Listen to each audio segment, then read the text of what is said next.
We're at Geneva Airport in Switzerland, well, a car park right next to the airport, where the Jaguar I-Pace is being put through its paces, sorry about the pun, and you can hear someone giving it beans behind me, but this is the first time the world's media has actually got to drive this car.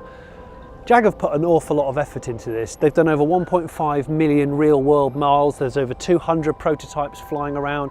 They've tested it in plus 40 Celsius, minus 40 Celsius. They're taking this car very seriously. And bear in mind, they've beaten the likes of Audi, BMW and Mercedes to the production pure SUV market. Tesla's already out there with the Model X, which is a vastly more expensive car. That starts from £59,000, goes up to about £75,000. There's another one. And this is an exciting time because Tesla have obviously stolen the limelight for kind of fast, luxurious, unbeatable electric cars. But Tesla are a tech company first, a sort of car company second really. The likes of Jaguar and Mercedes and all the others have been making cars for like 8, 9, 10 decades. And that's the thing, they know how to build a car really well. Tesla has almost become a victim of its own success lately, where it's got a good product but it can't make it quick enough and it's suffering from quality control. Jag and Mercedes and Audi and BMW and all the others that are coming in now, these guys know how to build a car. They know how to put together a beautiful interior. So we're actually going to see this interesting point of convergence, I think. Tesla are going to learn very quickly how to mass produce a car with decent quality control. And these guys know how to do good battery tech, good real world range and good EV performance. What I'm interested in with the Jag I-Pace today is, although I'm going to get a little tiny drive, I want to know if this car has true Jaguar DNA.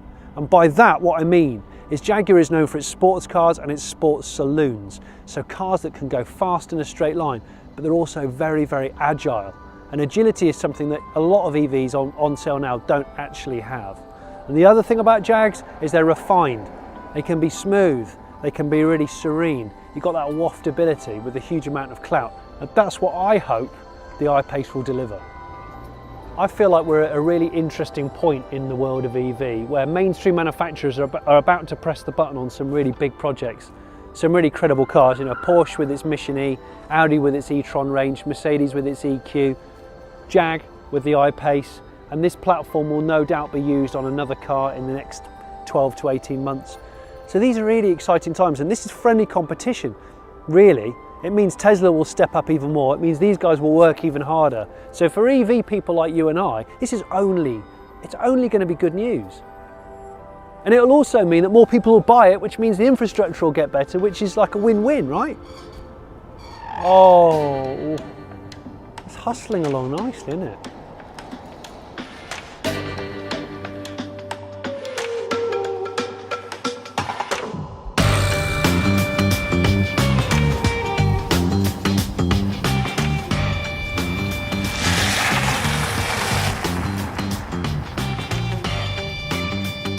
All right, we're in the I-Pace. This is a very brief first drive of a production ready car. We're doing something called a smart cone test, which is essentially a very short, sharp agility test. It's not a proper road test, it's not on the road. I'll explain more in a minute.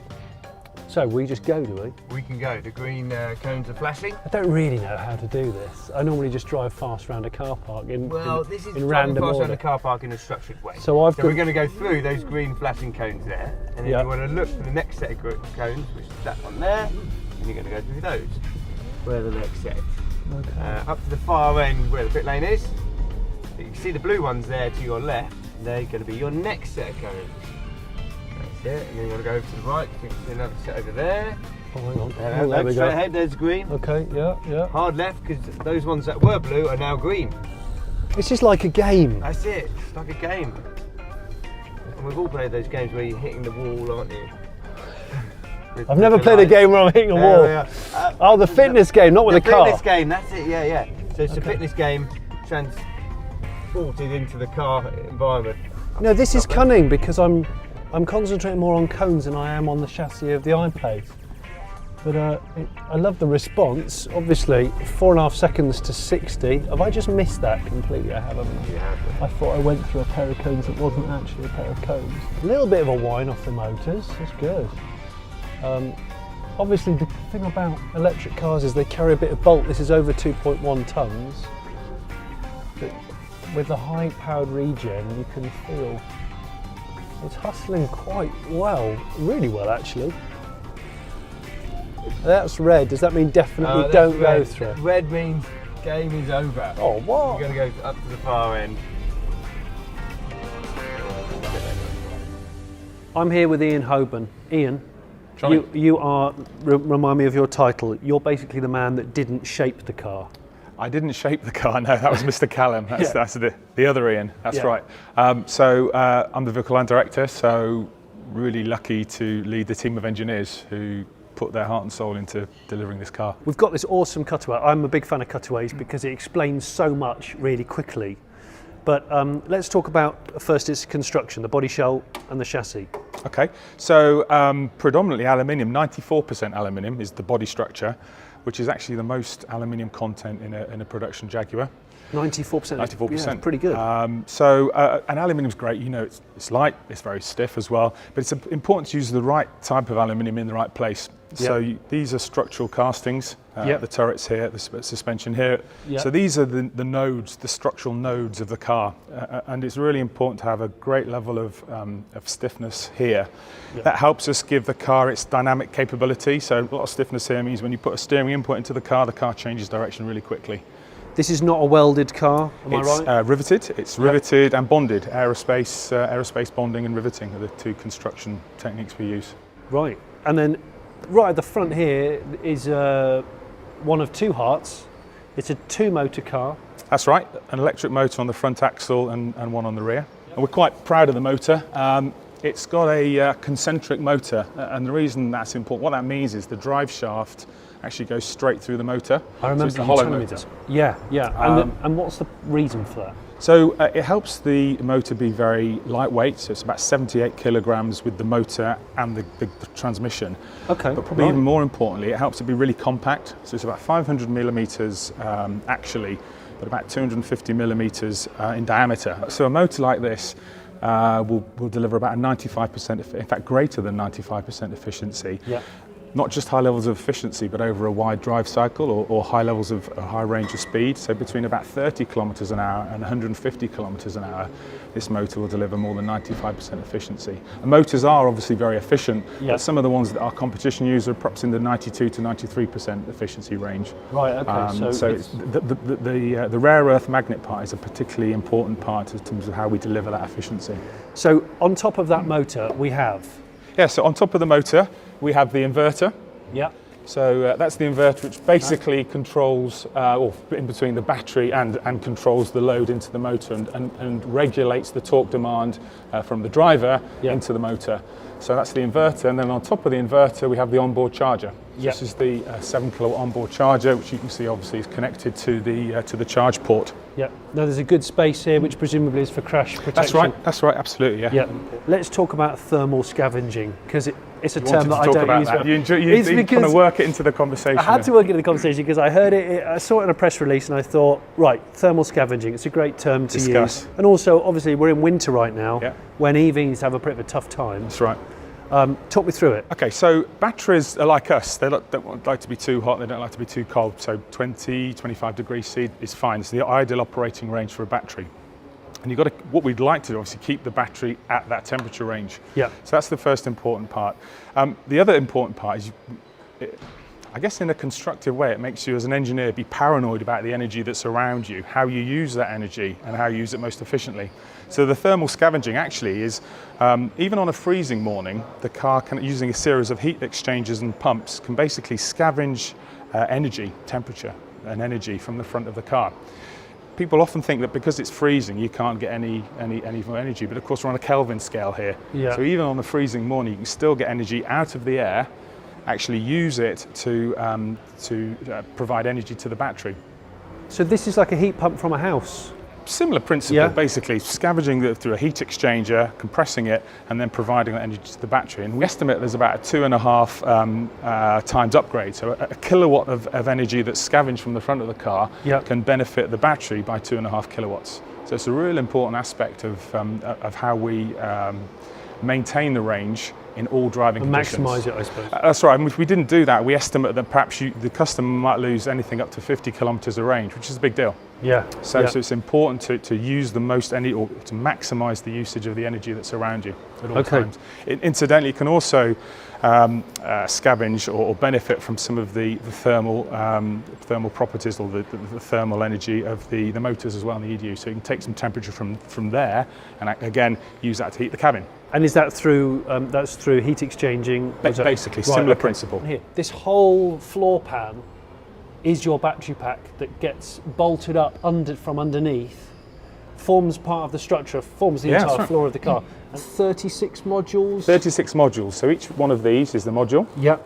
And each module contains 12 pouch cells. Yep. That's 432 pouch cells in total. Yep, okay. In the 36 modules that are within the frame. Yep. And these are how many volts each? So these are nickel, manganese, cobalt pouch cells.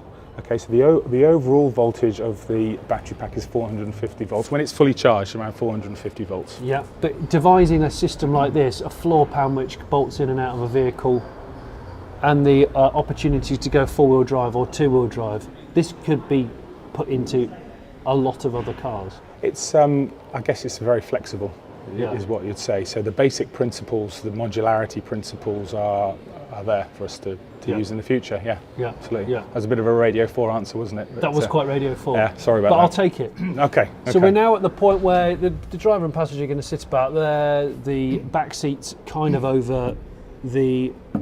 So that's what we call the battery control module. Yeah. So that sits on top of the battery controller. Yeah. You can access it through underneath the rear seat, but probably more importantly, that's one of the first modules to be what we call SOTA, so software over the air. Okay. So using our telematics module, we can basically provide software updates to that module, and the customer doesn't have to go to a dealer to get it. Brilliant.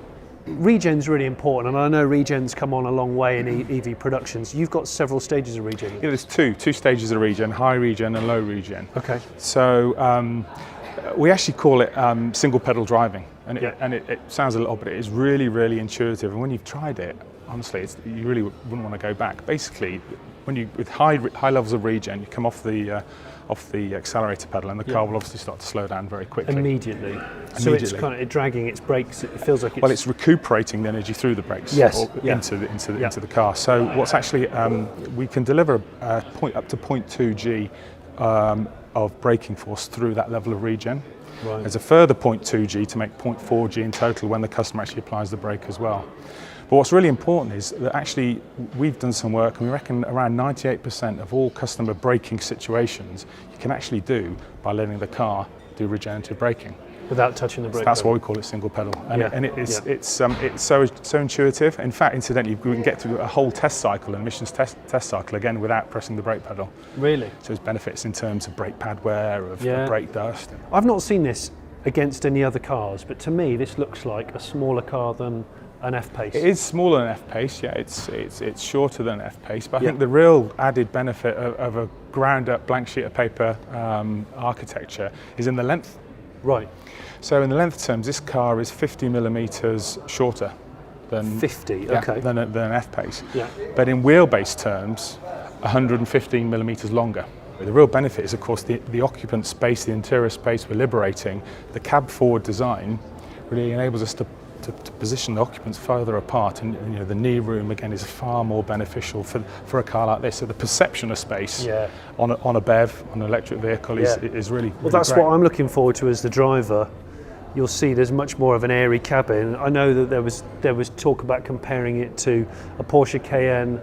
Yes, internal space. That's right. Yeah. Porsche Macan external dimension. That's right. It's within a millimetre of a Macan.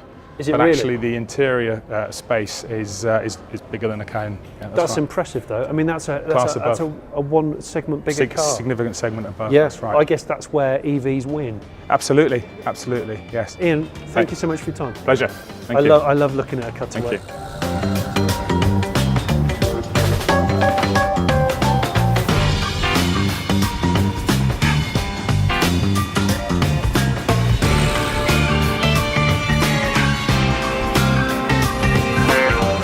This is the Jaguar I-Pace. This is the man that led the team that made it look the way it does. This is Ian Callum, Director of Design for Jaguar, a friend of mine. Hi Ian. Hello Johnny. You all right? How are you? Good to see you. Yeah, good to see you. likewise. what interests me about this car, firstly, is it's classed as an SUV, but I kind of don't see it as an SUV. I guess in my head you think of SUVs as being quite bricky. Yeah, square. And it's not like that. No, it doesn't have to be. No, we're stood next to it. It's higher. You can obviously see there's a bit of ground clearance going on here, but it's not your sort of archetypal. No, and you know what I love about it is you can't really define the car. You can't just slot it in a box and say that's what it is. Yeah. And I love the notion. It upsets some people, but I do love the notion that you can't categorise it. Yeah. You know, it's a bit like music in America. It has to be categorised, isn't it? And suddenly somebody comes up with something different and you can't categorise it and people get upset. So I like that being disruptive. And it is technically an SUV. It's got SUV dimensions. It can only do what SUV cars or trucks can do, but it's shaped more like a motor car for good reason. Yeah. And that's aerodynamics. I've just dropped a chapstick in. I'm ever so sorry. It's never happened in an interview before. Actually, while we're at the front, this is probably the most familiar part of the car. Yeah, it was important. The car is so different in so many ways. Yes, it's got the voluptuous shapes of a Jaguar, almost like a cab forward shape. Yeah. But it was important that we created something that people recognise as today's Jaguar. We couldn't deviate too much away from it because people just wonder what it was. Yeah. So it looks like a Jag. So you've got the these sort of familiar frowning headlights. Yep. The J, what do you call them? Double them? J blades. The double J blades, which is the sort of daytime running kind of LEDs. Yeah. This shape grille, which we saw first of all in the XF. XF and which was your sort of first new generation. It was, and it's inspired by the original XJ6. That lovely square grille that inset into the sheet metal subtly, but it did do that. So that's where and there is depth here. You can probably see there is definitely a depth into the grille. It sort of sits in, but then of course the bonnet. You've got this sort of quite defined haunch here and quite a short bonnet compared to what we're used to. So the bonnet's short because there's only a small electric motor down there, an inverter and a charger, so it doesn't have to be long. There's no straight six engine in there any longer. Yeah. So it can be shorter, and there'd be no reason to make it any other way. You know, to be absolutely honest about the car, it's got to be about what the car stands for. Yeah. But to get the drama out of the car, if you look at the side view, we put these haunches on it. They're going to throw the visual weight forward. Yeah. So it looks like it's got this attitude, a bit like a mid-engine sports car has. You know, it kind of throws it forward. It's doing that rather than that. Exactly. Okay. Okay. Yeah. See, I like the back of this because it's very unconventional for a Jag, and it's very abrupt. Airflow, it's physics. Right. So as the air comes off the roof, we've designed this at an angle. Doesn't need a wiper, by the way, because the air holds on to the profile all the way to the back. Right. And then you get the breakaway in terms of aerodynamics on the square back end. Yeah. As you probably know, the squarer the back end on a car, the better the aero. Yeah. Which is something that Malcolm Sayre didn't fully realise till he got to the XJS. Right. Interestingly. Okay. Yeah. Yeah. So this is a floating spoiler. Floating spoiler, which just helps to guide the air through this surface. That's actually what it does. Right. And in terms of downforce, to get equal downforce between the front and the rear, we put this little lip spoiler in, which just adds a bit of perfect balance to the car. When you knew that you were going to design an EV, were you a bit nervous? Were you thinking it might not be exciting enough for me? I didn't. I felt very excited because I'd already had a kind of idea in my own mind what we could do with it. Yeah. This idea of a cab-forward car was what I think very exciting. I've always loved cab-forward mid-engine sports cars. I grew up with them when they were new to the world, and I just saw this as a natural development of that train of thought, and I didn't struggle with it at all. I knew other people might, and some of them did, but it is radical. You know, you would consider. I consider this car to be radical. It's radical for the company. Yeah. And it's radical in terms of its shape because it's not following any existing EV in shape, I don't think. But it has full integrity. Yeah. You know, it is very logical. What we've done is entirely logical. There's nothing mysterious or there's nothing contrived about it at all. Yeah. It is the way it is for very good reason. Yeah. We're allowed now, we've been permitted to get in another I-Pace and do a little bit of a sort of straighter, less frantic, less cone orientated drive. So I'm just going to put it in D and release the handbrake, and we're going to go for a little spin. Now I've already put my heated seat on with this this nice tactile rotary control, because that's the thing to remember. This is called the flight deck.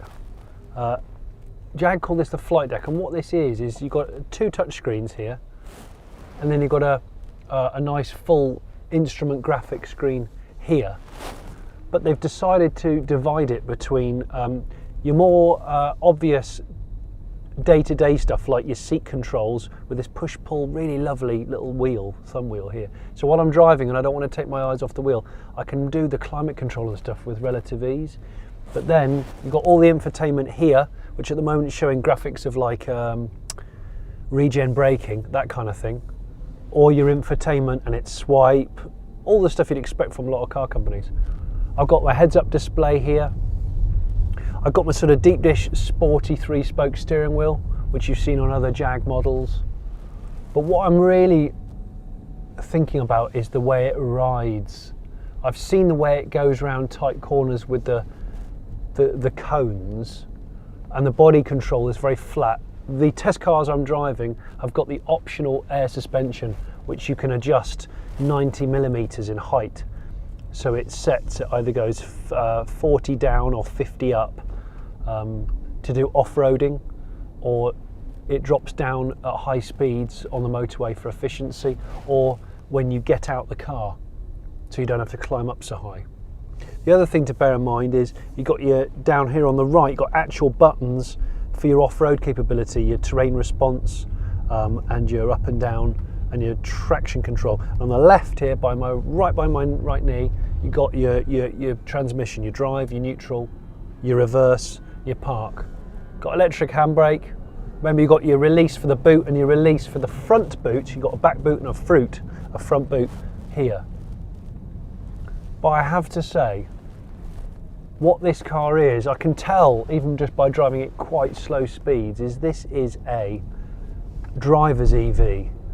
And this is what interests me, because there's a lot of EVs out there which are perfect really for commuting and your sort of day-to-day grind, but they might be lacking in a bit of engagement and a bit of real kind of chassis control, playfulness.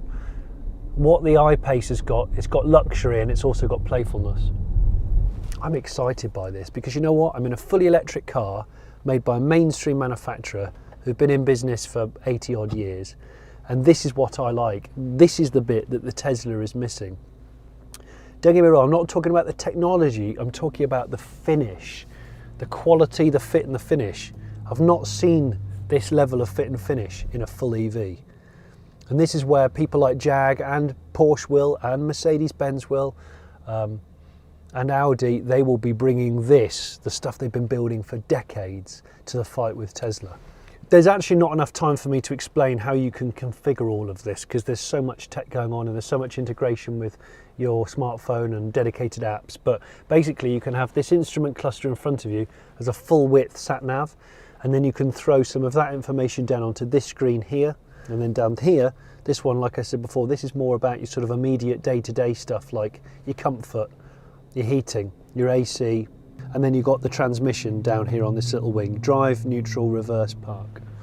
But now I'm going to actually spend some time in the back. Right, I'm now in the back. I have a glamorous assistant with me, and you're the same height as me, aren't you? I am, yeah. Yeah, and this seat is one of the optional performance seats, so it's shaped a bit more like a bucket seat, but the standard seat's also available. So I'm sat behind the equivalent of myself in the car. I've got a ton of leg room. This has got 890mm rear leg space, which is a lot. I've got loads of headroom. This has got the panoramic glass roof, which I always think is a worthwhile option because it sort of opens up your world. And then if the back seats were down, boot space wise, you've got nearly 1,500 litres. Right. I like the way it's packaged, and I think that's a big deal when it comes to SUVs, because a lot of SUVs are big cars on the outside and not that impressive on the inside. Here's your 656 litres of boot space, and I think you've also got a little bit of added space on here, like a little false floor. There you go, look. That's your kind of extra boot if you've completely filled that end. So you can put a soft sports bag in there, gym kit, that kind of stuff. There's the bonnet vent, can you see? There it is.